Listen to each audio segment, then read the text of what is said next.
Bueno, contesto a una serie de cuestiones que me han planteado los organizadores de las quintas jornadas patagónicas, -2 Bariloche. Son 3, las iré contestando y comentando brevemente en orden. En el primero se pregunta, en la época del para todos igual, ¿qué tienen para decir los analistas acerca del tratamiento que se hace de las leyes que apuntan a la defensa de los derechos? Entre paréntesis, ley de despenalización del aborto, fertilidad asistida con tratamiento gratuito para mujeres lesbianas y sin pareja, ley de identidad de género. Empiezo por ahí. Bueno, si tomamos los ejemplos de este primer punto, entiendo que podemos deducir que se trata, diría, de un intento de ampliación de leyes, del lado de ellas. Es decir, a títulos diversos, lo femenino, como cuestión, lo podemos suponer por detrás de tales reclamos. Algo del orden de lo femenino. Si vamos al detalle, para Lacan, digo yo, en especial, alrededor de la última enseñanza, lo femenino es un tipo de goce que está fuera de lo simbólico, por definición. Es decir, si vamos al detalle, es un goce que anuda lo imaginario y lo real, fuera del alcance de lo simbólico. Bueno, pero por lo mismo podemos decir que tiene siempre un riesgo de quedar fuera de lo simbólico, y si está en él, desanudarse. Por definición no está anudado a lo simbólico, no lo necesita para existir.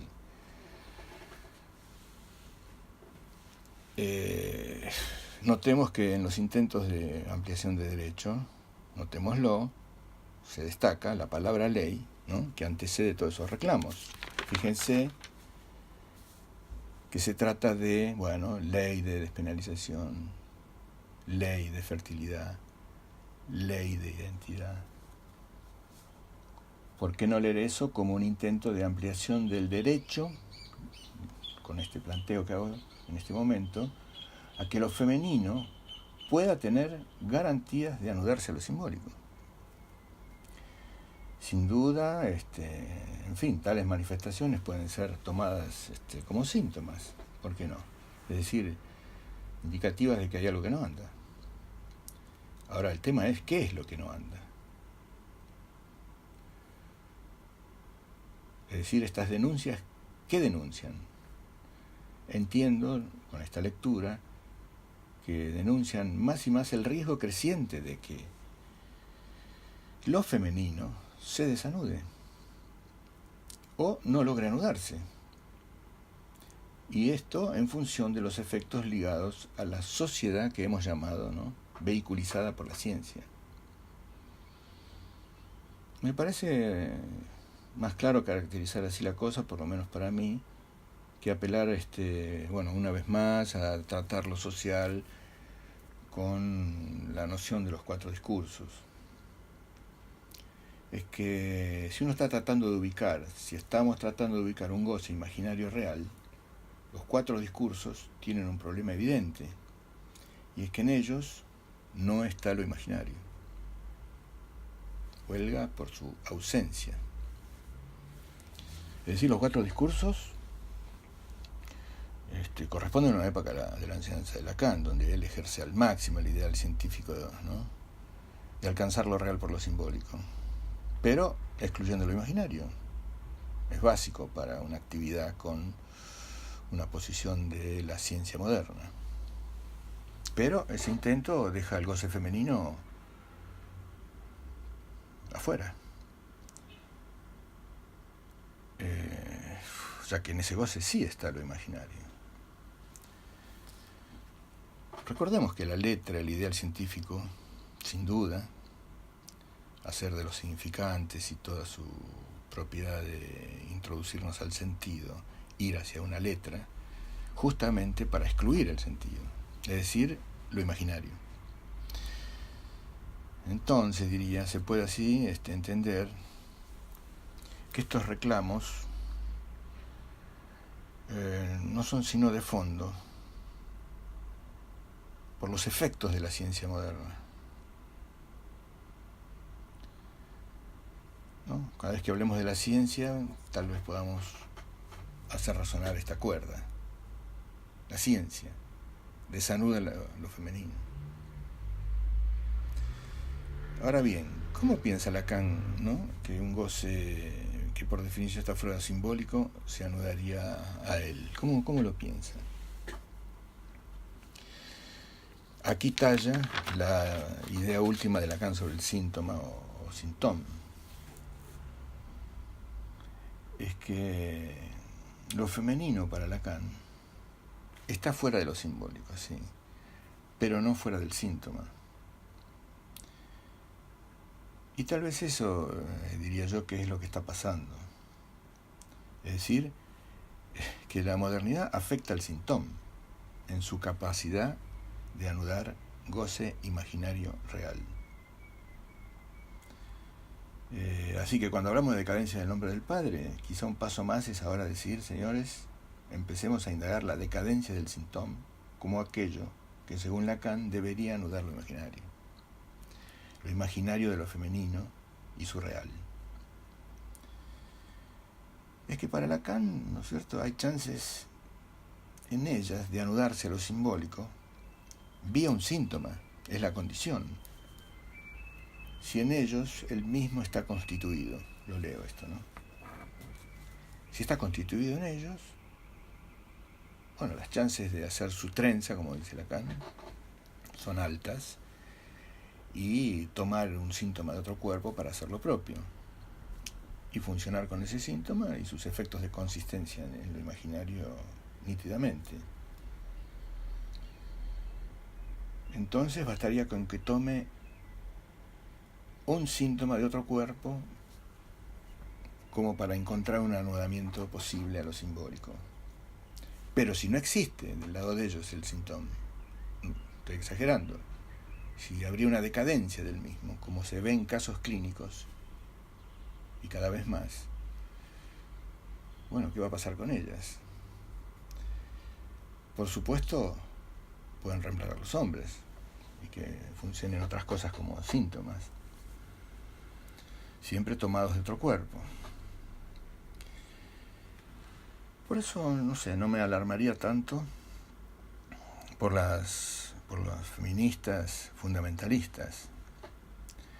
Sigue siendo un síntoma tomado de los machismos más fundamentalistas y su lógica de exclusión, segregación y exterminio de lo diferente.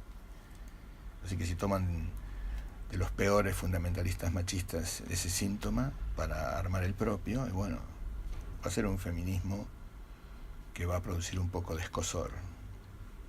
Podría haber en el futuro banda de mujeres que exterminen hombres, ¿por qué no? Pero no serían sino una suerte de, entre comillas, buenas alumnas de lo peor del síntoma de ellos. Es decir, de hombres, diría, muy negados a lo femenino. Bueno, una manera más de revisar el punto es cuando se dice que ya no hay más hombres. Tal vez podamos empezar a decir, cada vez hay menos síntomas del lado de ellos. Ya no hay síntomas. Ya no hay más síntomas. En fin. La plaga de hombres joycianos, hablo del Joyce, como quedó después de la pelea famosa, cuando se le cae lo imaginario como una cáscara vacía, puede ser el futuro. Pero también, justamente hablando de Joyce, interesa mucho cuál fue la salida para él. Es decir, cómo Joyce pudo hacerse hombre. Y Lacan dice por su síntoma, el ego. En un caso en el que, por supuesto, carecía por completo del nombre del Padre. Concluyo acá el comentario del primer punto. El segundo dice, acá apuntan las propuestas de las neurociencias. ¿Cuáles serían sus consecuencias? ¿Qué propone el psicoanálisis? Y bien, todo un gran tema. Pero ¿A qué apuntan las propuestas? A lo mismo, a la exclusión de lo femenino. Es exactamente eso. Las neurociencias dejan caer los goces en general, y en especial el goce femenino. ¿Ustedes piensan que lo femenino está en alguna zona del cerebro? El goce en general, o lo femenino en particular. Se las ven mal con la tercera sustancia porque no la pueden medir ni fotografiar. No responde ni a lo imaginario ni a lo simbólico. Y escapa a su captura. Ya lo hubieran hecho si fuera posible con la aparatología científica. Pero bueno, están en ese impasse, delirándose un poco. Así que cuando se pregunta qué implica, a ver, ¿a qué apuntan las propuestas de las neurociencias? A eso, a lo que acabo de decir. Paso entonces al tercer y último punto, no podría faltar. ¿Qué implica para usted la acción del analista ciudadano ante esto? ¿Qué puede hacer el analista ciudadano? Se deduce que tiene que apuntar a ir al lugar del síntoma fallado. No digo que él sea un síntoma, pero favorecer, y es claro que esa clínica ha venido, a que suceda algo por lo cual ellos anuden su síntoma y den chances entonces de que tomen de su cuerpo ese anudamiento para que lo femenino tenga lugar, tenga chances a su vez. Hemos discutido en las noches de la EOL, de lo que surgió una pequeña publicación, 2 casos de hombres con desanudamiento de lo imaginario real por déficit a nivel del síntoma. Más profundamente habría que decir que un analista y su acción de analista ciudadano, etc., lo que tiene que hacer es no agregar más dichos, a los dichos filosóficos, sociológicos, que agregan sentido, que hacen engordar y multiplicar el síntoma. Basta, hay ya muchos dichos. Bueno, pero algo se nos pide hablar, que vamos a estar silenciosos. Se nos pide opinión. ¿Cómo hablar sin agregar dichos que infinitamente llaman a otros dichos, todos verdaderos falsos? Bueno, si vamos al texto de Eric Laurent, el analista ciudadano, él dice que debe salir de una posición marginal, del silencio diría yo, inútil, para intentar intervenir en lo social, con un decir silencioso. Esta expresión sabemos que la toma del Seminario 22 de Lacan, es del 11 de febrero del 75 para los que la quieren rastrear, que sugiere pensar en una interpretación que no implique una enunciación. Es raro que un dicho, ¿no es cierto?, cualquier dicho, no produzca un decir. Alguien dice algo y otra persona dice qué habrá querido decir. Bueno, se trata de eso. ¿Qué debe hacer un analista? Fácil. Conseguir con un dicho un decir silencioso, un decir vacío. ¿Y por qué? Es que yo diría que un decir no silencioso anuda una, diría, significación fija con su goce fálico-pulsional. Y eso es lo que sucede con los dichos que no logran a nivel del decir un silencio, un vacío. Y eso hace que se llegue ya con ese goce al cenit social. Está ahí, excluyente. Así que vamos a agregar dichos que engorden el síntoma que ha llevado el objeto A fálico-pulsionar en su goce al cenit social. En cambio, un decir silencioso da chances de anudar a lo simbólico goces fuera de él, entre los que se incluye el goce femenino. Tal vez me extendí un poco, eran muchas las preguntas, pero aquí concluyo, este fue mi último dicho.